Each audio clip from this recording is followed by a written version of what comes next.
নমস্কার, আমি ডক্টর কল্যাণ জানা বলছি। 2024-এর লোকসভা নির্বাচন নিয়ে দু একটা কথা আলোচনা করব, আপনাদের সঙ্গে কিছু কথা শেয়ার করব। বেশি সময় আমি আপনাদের নেব না। ভোটদান প্রসঙ্গে কিছু কথা আমি বলতে চাই আপনাদের।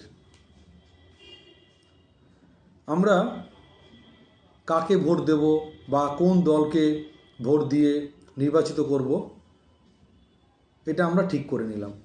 অর্থাৎ আমি প্রার্থী বাছাই করে নিলাম, পছন্দের দলও আমি ঠিক করে নিলাম এবং আমার যে চিন্তা ভাবনার সমন্বয় তা আমি করলাম।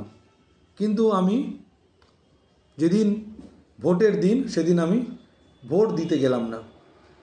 আমি মনে মনে ভেবে নিলাম যে ভোটের যে হাওয়া আছে তাতে করে যে প্রার্থীকে আমি মনে মনে ভেবেছি, ঠিক করে নিয়েছি যে তাকে ভোট দেবো, বা যে দলকে আমি নির্বাচিত করব, আমার যে পছন্দের দল, আমার যে পছন্দের প্রার্থী, আমি যদি ভোট দিতে নাও যাই, যে হাওয়া আছে বা যে চলতি হাওয়া, তাতে করে হয়তো আমার প্রার্থী জিতে যাবে বা আমার পছন্দের যে দল জিতে যাবে।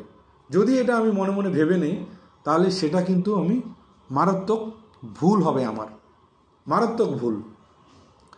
তার কারণ কি, সারা ভারতবর্ষের মধ্যে যদি আপনি দেখেন, তাহলে আমাদের এই পশ্চিমবঙ্গ একমাত্র রাজ্য যেখানে ভোটের সময় সন্ত্রাস সৃষ্টি করা হয়।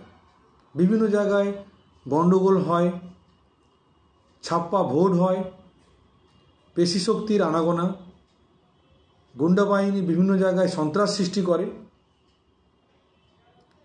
এবং সারা দেশের মধ্যে পশ্চিমবঙ্গ একটিমাত্র রাজ্য যেখানে ভোটের সময় রক্ত ঝরে, মানুষের মৃত্যু ঘটে, বহু মানুষ মারা যায়, এরকম আমরা দেখেছি।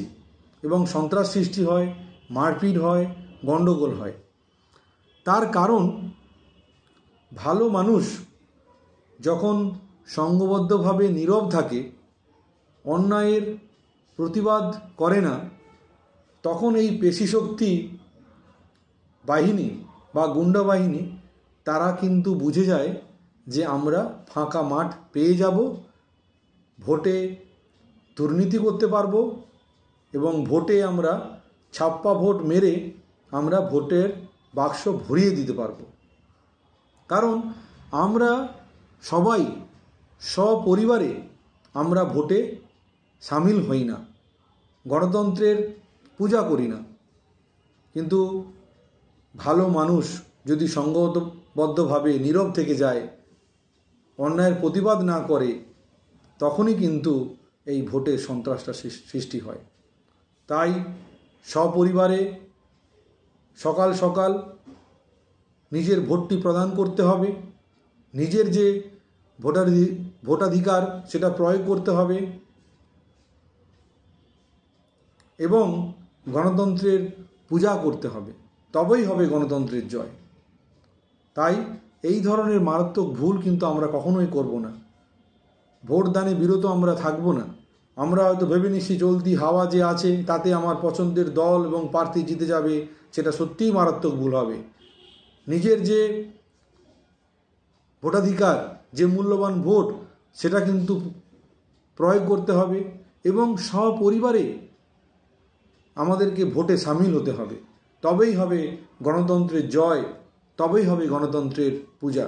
সবাই ভালো থাকবেন। ধন্যবাদ সবাইকে।